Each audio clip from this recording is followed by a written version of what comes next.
మనుషుల ద్వారానే కాదు, అపవాది మన ఆలోచనల ద్వారా కూడా శోధిస్తాడు. జ్ఞాపకముంచుకోవాలి, మనస్సులో ఎప్పుడైనా దేవుని పట్ల అవిశ్వాసం కలుగుతుంది అంటే అది అపవాది భాష అని గుర్తించాలి. ఓరి దుర్మార్గుడా, నువ్వు మహాపాపివి, నీ ఆలోచనలకి అంతే లేదు, నువ్వు ఖచ్చితంగా నరకానికి వెళ్తావు అనే ఆలోచనలు నీ కలుగుతున్నప్పుడు నాకు యేసుక్రీస్తు రక్షకుడుగా ఉన్నాడు అని చెప్పాలి. నా పాపాలు ఆయన నామంలో కడగబడ్డాయి అని చెప్పగలగాలి.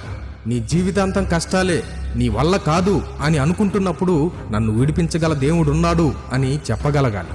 నీకు ఈ రోగం తగ్గదు, ఇక నీ పని అయిపోయింది, ఇంతే, నీ చాప్టర్ క్లోజ్ అనే మాటలు వినపడుతున్నప్పుడు నన్ను స్వస్థపరిచే దేవుడున్నాడు, ఆయన సర్వశక్తిమంతుడు అని చెప్పగలగాలి.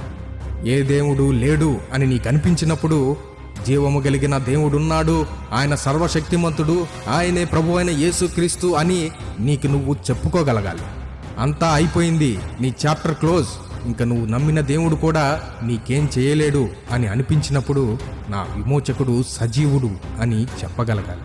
నీ దేవుడు నీకు తోడుగా ఉంటే అలా ఎందుకు జరుగుతుంది, ఇలా ఎందుకు జరుగుతుంది అని అనిపించినప్పుడు నా పరలోకపు తండ్రి మంచివాడు, తగిన సమయంలో నాకు జవాబిస్తాడు అని చెప్పగలగాలి.